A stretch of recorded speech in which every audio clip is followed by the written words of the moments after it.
আসসালামু আলাইকুম এভরিওয়ান, কেমন আছেন? শুভরাত্রি। সবাইকে জানাই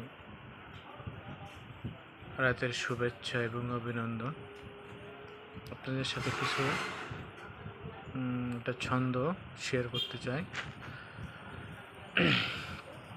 আপনারা মনের বেদনার পাহাড় জাগিয়ে পারেন, তাই বলে সবাই বলেন যে বেড়ান এমনি নয়। প্রিয় নাবিকেও আপনজন দুঃখ কষ্ট বুঝিয়ে দেন না, বরং হাসি খুশি থাকার তাতে আপনজন দারিদ্রশীলতা ভাবে। এমনিভাবেই চলতে হয় সবার সাথে।